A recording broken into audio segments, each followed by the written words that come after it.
শেষ ভালো যার সব ভালো তার, এই কথা আমরা সবাই জানি। কিন্তু আইপিএল এর ক্ষেত্রে এখন কিন্তু এই কথাটা 100% প্রযোজ্য হয়ে যাবে। কারণটা কি, কোন চারটা দল এবছর প্লেঅফস খেলবে, এটা কিন্তু একটা কঠিন প্রশ্ন হয়ে যাচ্ছে। আপনারা যদি কোনো ধরনের প্রেডিকশন করতে পারেন বা ধারণা করতে পারেন এবছর কোন চারটা দল প্লেঅফস খেলবে, সেটা কিন্তু আপনারা অবশ্যই কমেন্টস করে জানাবেন। আপনাদের ভালোবাসা খুবই প্রয়োজন। আপনাদের ভালোবাসার জন্য দয়া করে আমার চ্যানেলটাকে সাবস্ক্রাইব করবেন, লাইক করবেন। আপনাদের কাছে বিনীত অনুরোধ রইল, আপনাদের ভালোবাসা ছাড়া কোনো মতেই কিন্তু আমার চ্যানেলটাকে সামনে এগিয়ে নেওয়া সম্ভব না। এখন যদি আজকের মূল কথায় ফেরত চলে আসেন, কোন চারটা দল যেতে পারবে ভাই, এখনো কিন্তু বলা যাচ্ছে না। এরকমও হতে পারে একটা দল 16টা পয়েন্ট আছে কিন্তু রান রেটের কারণে বাদ পড়ে গেছে। কারণটাকে মোটামুটি কিন্তু সবার কাছে কিন্তু ভালো পয়েন্ট আছে, এমনকি নিচের সারির দলগুলো কিন্তু ভালো খেলতেছে। আপনি খেয়াল করে দেখেন, হঠাৎ করে কিন্তু কলকাতা জয় শুরু করে দিছে, মুম্বাই জয় শুরু করে দিছে। হয়তোবা মুম্বাই বলতে পারবে যে আমরা এবছর প্লেঅফস খেলতে পারবো না, কিন্তু অন্যের রাস্তা আমরা বন্ধ করে দিতে পারবো। কারণটা কি, মুম্বাই কিন্তু সবসময় একটা শক্তিশালী দল। যে কোনো দলের সাথে যে কোনো দিন তারা খেলবে, অন্য দল কিন্তু চাপে থাকবে। কারণটা কি, এই দলের কাছে কিন্তু ওই ধরনের পাওয়ারফুল টিম আছে। অন্যদিকে চেন্নাইয়ের কথা যদি বলেন, হঠাৎ করে মুম্বাইয়ের সাথে যখন তারা ব্যাক টু ব্যাক দুইটা ম্যাচ জয়লাভ করলো, তারা কিন্তু একটা নতুন করে স্পার্ক পাইলো। এমনকি গতকাল যখন দিল্লিকে তারা একটা ম্যাচ হারাইলো, এখন কিন্তু তাদের 10টা ম্যাচ খেলে তাদের পয়েন্ট হচ্ছে 10, হাতে আছে তাদের 4টা ম্যাচ। এখন কিন্তু চেন্নাই বলতেই পারে 4টা ম্যাচের মাঝখান থেকে যদি আমরা 3টা ম্যাচ জয়লাভ করতে পারি, আমাদের পয়েন্ট হিসেবে 16, আমরাও কিন্তু প্লেঅফস খেলতে পারি। আপনি খেয়াল করে দেখেন, কয়েকদিন আগে যখন তারা কিন্তু টেবিলের 8 নম্বরে 9 নম্বর পজিশনে ছিল, এখন চেন্নাই কিন্তু বলতে পারতেছে যে আমরাও কিন্তু প্লেঅফস খেললেও খেলতে পারি। এখন যদি টেবিল টপার থেকে শুরু করি, পাঞ্জাবের পয়েন্ট আছে 13। পাঞ্জাবকে কি করতে হবে, মিনিমাম 2টা খেলা যদি তারা জয়লাভ করতে পারে, তাইলেই কিন্তু তাদের পয়েন্ট হয়ে যাচ্ছে 17 পয়েন্ট যদি হয়ে যায়, তখন কিন্তু আপনি পাঞ্জাবকে কোনো মতে আটকে রাখতে পারবেন না। আজকে কিন্তু পাঞ্জাবের খেলা আছে, পাঞ্জাবের সাথে সানরাইজ হায়দ্রাবাদ। একদিকে সানরাইজ হায়দ্রাবাদের পয়েন্ট আছে 12, পাঞ্জাবের পয়েন্ট 13। সুতরাং বুঝতেই পারছেন এই দুটো দলের জন্য এতটা কঠিন হবে না আজকে যারা জয়লাভ করবে। এখন পাঞ্জাবের বাকি খেলাগুলো কাদের সাথে, আপনি যদি খেয়াল করে থাকেন, পাঞ্জাবের পরে খেলা হচ্ছে দিল্লির সাথে, যে দিল্লির মাস্টার পজিশনে আছে। প্রত্যেকটা ম্যাচে কিন্তু তাদের জয়লাভ করতে হবে, কোনোভাবেই কোনো দলকে ছাড় দেওয়ার কোনো সুযোগ নাই। একটা ম্যাচ যদি দিল্লি হারে, তখন কিন্তু দিল্লিও কিন্তু মুম্বাইয়ের মতো হয়ে যাবে, তার কিন্তু প্লেঅফসে যেতে পারবে না। তবে দিল্লি অন্যের রাস্তা বন্ধ করে দিতে পারবে। খেয়াল করে থাকেন, পরে খেলা হচ্ছে মুম্বাইয়ের সাথে, পরে খেলা হচ্ছে পাঞ্জাবের আরসিবির সাথে, এমনকি পরে খেলা হচ্ছে লখনৌ সুপার জায়ান্টসের সাথে। যদি আজকের খেলা সানরাইজ হায়দ্রাবাদের সাথে পাঞ্জাব জয় করে ফেলে, এমনকি লাস্ট ম্যাচ যদি কোনো রকমে কেন বললাম, ধরেন বাকি ম্যাচগুলো তার হেরে গেল, কিন্তু লখনৌ সুপার জায়ান্টসের সাথে যদি একটা ম্যাচ তারা জিতে যায়, তাহলেও তাদের পয়েন্ট হয়ে যাচ্ছে 17। তার মানে কি, এবছর আপনি পাঞ্জাবকে আটকে রাখতে পারতেছেন না। 1 নম্বর দল হিসেবে পাঞ্জাবকে আপনি কিউ লাগিয়ে দিতে পারেন, মানে কি পাঞ্জাব কোয়ালিফাইড হয়ে যাচ্ছে। অন্যদিকে আরসিবির খেলা হচ্ছে লখনৌ সুপার জায়ান্টসের সাথে আগামীকালকে। লখনৌ সুপার জায়ান্টসের সাথে যদি খেলা হয়, আমরা কিন্তু ধরে নিতে পারি যে আরসিবি লখনৌকে হারাই দিবে, এমনকি তাদের পয়েন্ট হয়ে যাবে 14। পরে তাদের আরো কিন্তু মিনিমাম একটা খেলা জয়লাভ করতে হবে। এখন বাকি খেলাগুলো কাদের সাথে, আপনি যদি খেয়াল করে থাকেন, একটা খেলা মুম্বাইয়ের সাথে, একটা খেলা কলকাতার সাথে, একটা খেলা পাঞ্জাবের সাথে, একটা খেলা সানরাইজ হায়দ্রাবাদের সাথে। আপনি খেয়াল করে থাকেন, শুধুমাত্র কলকাতা ছাড়া মুম্বাই, পাঞ্জাব, এমনকি সানরাইজ হায়দ্রাবাদ প্রত্যেকটা দল কিন্তু শক্তিশালী দল। তার মানে কি, এতটা কিন্তু সহজ রাস্তা না। এখন কিন্তু প্রত্যেকটা দলে কিন্তু মরিয়া হয়ে খেলবে। শুরুর দিকে যে দলগুলো হারতেছিল, এখন কিন্তু ওই দলগুলো জিতা শুরু করে দিছে। এখন যদি 3 নম্বর দলের দিকে আসেন, সানরাইজ হায়দ্রাবাদ, যারা কিনা 10টা ম্যাচ খেলছে, তাদের পয়েন্ট হচ্ছে 12। তারা কিন্তু এর আগের ম্যাচটা হারছে কলকাতার সাথে। এখন আজকের ম্যাচে, যেটা আমি আগেও বলেছিলাম, পাঞ্জাবের সাথে যদি তারা আজকে জয়লাভ করতে পারে, তাদের পয়েন্ট হিসেবে 14। তখন কিন্তু সানরাইজ হায়দ্রাবাদ বলবে আমাদের কোনো রকমে একটা ম্যাচ জয়লাভ করতে হবে। একটা ম্যাচ যদি জয়লাভ করতে পারে, তখন কিন্তু তারা কিন্তু 16 পয়েন্ট নিয়ে দাবি করতে পারবে যে আমরা প্লেঅফস খেলতে পারবো। এখন বাকি দলগুলো কার, গুজরাট, চেন্নাই, আরসিবি, প্রত্যেকটা খেলে গুরুত্বপূর্ণ, এমনকি প্রত্যেকটা খেলে হবে কঠিন খেলা। গুজরাটের পয়েন্ট কিন্তু 12 আছে। গুজরাট নিজেও কিন্তু কোয়ালিফাইড হওয়ার দৌড়ে ভালো পজিশনে আছে, কারণ কি গুজরাট দলটা একটা ব্যালেন্স টিম। বিশেষ করে গুজরাটের বলিং কিন্তু এখন খুবই ভালো লাগতেছে, বুঝতে পারতেছেন। গুজরাট একটা ভালো পজিশন আছে। চেন্নাই কিন্তু তাদেরকে ছেড়ে দিবে না, কারণ কি চেন্নাই নিজেও কিন্তু প্লেঅফসের দৌড়ে ভালো পজিশনে আছে। চেন্নাইয়েরও কিন্তু জয় প্রয়োজন। অন্যদিকে আরসিবি, কোনো মতে কিন্তু আরসিবি চাইবে না টুর্নামেন্টে এই পজিশনে আইসে এত ভালো খেলার পরে তারা মোমেন্টামটা লুজ করুক, এমনকি দ্বিতীয়বার ব্যাক টু ব্যাক ট্রফিটা হারানোর স্বপ্ন তারা হাতছাড়া করুক। সুতরাং বুঝতেই পারতেছেন, এখানেও কিন্তু সানরাইজ হায়দ্রাবাদের জন্য এতটা সহজ রাস্তা না। তারপরে মনে হচ্ছে যে সানরাইজ হায়দ্রাবাদও তারা কোনো না কোনো ভাবে প্লেঅফসে চলে যেতে পারে।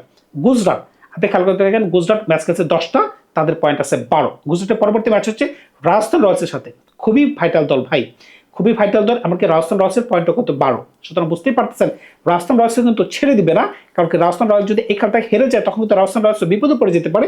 এখন যারাই হারবে তারাই কিন্তু মনে হবে যে ছিটকে পড়ে যাচ্ছে নিচের থেকে। যদি একটা দল যদি চেন্নাই জয়লাভ করে, তারা বলতে পারবে যে না, আমাদের স্বপ্ন বেড়ে যাচ্ছে। এখন কিন্তু গুজরাটের জন্য এতটা সহজ হবে না। গুজরাটের পরে খেলা কার সাথে, দিল্লির সাথে, এরপরে খেলা লখনৌ সুপার জায়ান্টসের সাথে। যতগুলো খেলা লখনৌ সুপার জায়ান্টসের বাকি আছে প্রত্যেকটা দল একটু রিল্যাক্স আছে যে আমরা একটু ভালো খেলতে পারবো তাদের সাথে, এমনকি লখনৌ সুপার জায়ান্টসকে হারায় আমরা 2টা পয়েন্ট কিন্তু নিতে পারবো। কারণটা কি, এবছর তারা যে ধরনের খেলা খেলছে প্রত্যেকটা দলে আশাবাদী আমরা লখনৌর সাথে জিতবো, এমনকি এটাই কিন্তু হচ্ছে। কারণটাকে আপনি খেয়াল করে দেখেন, লখনৌ সুপার জায়ান্টস কিন্তু এই সিজনে কোনো মতেই ভালো খেলতে পারতেছে না। পরবর্তী খেলা হচ্ছে গুজরাটের হচ্ছে মুম্বাইয়ের সাথে। এখন মুম্বাইয়ের সাথে যদি কোনো কারণে তারা হাইরা বসে তখন কিন্তু তারাও কিন্তু ভাই ঝামেলায় পড়ে যেতে পারে। এখন কিন্তু কেউই কিন্তু বলতে পারবে না কোন 4টা দল যাবে। 5 নম্বর দল হিসেবে আছে রাজস্থান, তারাও কিন্তু 10টা ম্যাচ খেলছে, 10টা ম্যাচ খেলে তাদের পয়েন্ট হচ্ছে 12। এখনো কিন্তু তাদের 2টা খেলা জিততে হবে, কিন্তু তাদের খেলা আছে গুজরাটের সাথে, তাদের খেলা আছে দিল্লির সাথে, তাদের খেলা আছে লখনৌ সুপার জায়ান্টসের সাথে, এমনকি মুম্বাইয়ের সাথে। যদি কোনো কারণে লখনৌ সুপার জায়ান্টসের সাথে তারা একটা ম্যাচ জয়লাভ করতে পারে তাহলে মুম্বাই, দিল্লি এমনকি গুজরাট থেকে মিনিমাম তাদেরকে একটা খেলা জয়লাভ করতে হবে যদি তারা কোয়ালিফাইড হতে চায়। সিএসকে, আমি বলতে চাই সিএসকে খুবই ভালো পজিশনে আছে। কি কারণে? সিএসকে 2টা খেলা কিন্তু লখনৌ সুপার জায়ান্টসের সাথে। চিন্তা করতে পারছেন, যেখানে বাকি দলগুলোর একটা করে খেলা হচ্ছে লখনৌ সুপার জায়ান্টসের সাথে, ওইখানে চেন্নাইয়ের 2টা খেলা লখনৌ সুপার জায়ান্টসের সাথে। এটা কিন্তু ভাই মারাত্মক। চেন্নাই যে ধরনের বোলিং আছে, বিশেষ করে স্পিনারের ক্ষেত্রে নূর আহমেদ, আকিল হোসেন যে ধরনের কম্বিনেশন অনুযায়ী বোলিং করতে পারতেছে, এখন কেন জানি মনে হচ্ছে চেন্নাই একটা অঘটন ঘটিয়ে দিয়ে প্লেয়ার্সে ঢুকে যাবে, এমনকি এবার মহেন্দ্র সিং ধোনি কাপ নিয়ে বাড়ি ফিরে টাটা বাই বাই বলে দেবেন আইপিএলকে, যে আমি আর আইপিএল খেলবো না। হঠাৎ করে দেখবেন যে ফাইনালে আইপিএলে তিনি হাজির হয়ে বসে আছেন। এখন চেন্নাইয়ের জন্য খুবই ভালো দিকটা কি, লখনৌ সুপার জায়ান্টসের সাথে 2টা খেলা, সানরাইজ হায়দ্রাবাদের সাথে একটা খেলা, গুজরাটের সাথে একটা খেলা। যদি লখনৌকে তারা 2টা ম্যাচে হারিয়ে দিতে পারে, অন্যদিকে একটা খেলা যদি সানরাইজ হায়দ্রাবাদ এমনকি গুজরাটের সাথে যদি তারা জয়লাভ করতে পারে, তখন কিন্তু তারাও কিন্তু কোয়ালিফাইড হয়ে যেতে পারে। অন্যদিকে দিল্লির কথা যদি বলেন, দিল্লির 4টা ম্যাচ বাকি আছে, 4টা থেকে 4টাতে জয়লাভ করতে হবে, অন্য কোনো রাস্তা নেই। দলগুলো হচ্ছে কলকাতা, পাঞ্জাব, রাজস্থান, গুজরাট, সবগুলো কিন্তু কঠিন দল পাই। দিল্লির জন্য রাস্তাটা কিন্তু এতটা সহজ না, কারণ কি চেন্নাই ওই ম্যাচটা জেতার কারণে কিন্তু দিল্লির রাস্তা কঠিন হয়ে গেছে। অন্যদিকে কলকাতা কিন্তু জয়লাভ করতে পারে। কলকাতা কিন্তু 9টা ম্যাচ খেলছে, 9টা ম্যাচের মাঝখানে তাদের জয় আছে 3টা, কিন্তু তাদের পয়েন্ট হচ্ছে 7 পয়েন্ট। এখন 15 পয়েন্টেরও কিন্তু একটা দল কিন্তু যাইতে পারবে। এখন 15 পয়েন্টে যেতে গেলে তাদের কি করতে হবে, মিনিমাম 4টা খেলা জয়লাভ করতে হবে। এখন 4টা খেলা কাদের সাথে আপনি খেয়াল করে দেখেন, একটা খেলা দিল্লির সাথে, একটা খেলা আরসিবির সাথে, একটা খেলা গুজরাটের সাথে, একটা খেলা মুম্বাইয়ের সাথে, একটা খেলা দিল্লির সাথে।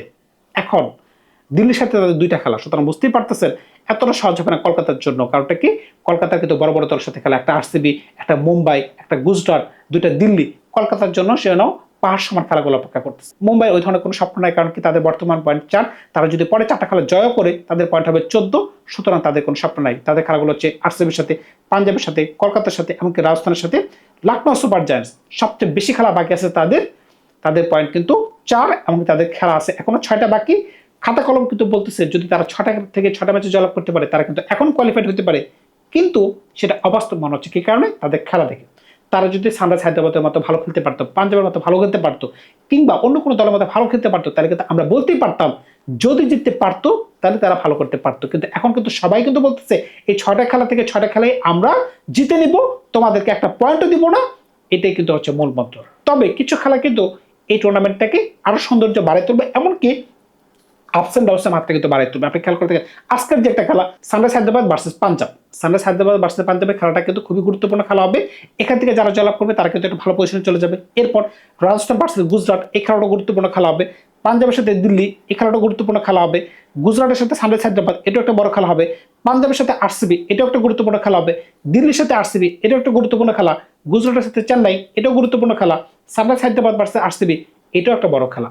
এই ধরনের খেলাগুলো কিন্তু টেবিলটাকে ঘোরাই দিতে পারবে। তবে আমি আশাবাদী কেন জানি মনে হচ্ছে পাঞ্জাব অবশ্যই যাবে, সানরাইজ হায়দ্রাবাদ যাবে, আরসিবি যাবে, এমনকি আমার কাছে কেন জানি মনে হচ্ছে রাজস্থান ছিটকে পড়ে যাবে, গুজরাট ছিটকে পড়ে যাবে। কেন জানি মনে হচ্ছে চেন্নাই আকাশ থেকে টপকে 4 নম্বর পজিশনটা গ্র্যাব করে দিতে পারে। মোমেন্টাম বলে কথা আছে, মোমেন্টাম একটা কথা আছে। তবে রাজস্থান ছিটকে পড়ে যাবে, গুজরাট না হলে চেন্নাই, এই 2টা দল থেকে একটা দল 4 নম্বর পজিশনের জন্য লড়াই করতে পারে। আমার কাছে ব্যক্তিগতভাবে সেটাই মনে হচ্ছে। আপনারা কিন্তু কমেন্টস করে জানাতে পারেন যে কোন 4টা দল এবছর প্লেঅফসের জন্য তৈরি বা প্রস্তুত, বা তারা ভালো খেলতেছে, বা তারা যেতে পারে। ধন্যবাদ সবাইকে, ভালো থাকবেন। আপনারা নতুন পরিকল্পনা খুব শীঘ্রই হাজির হবো আপনাদের সাথে।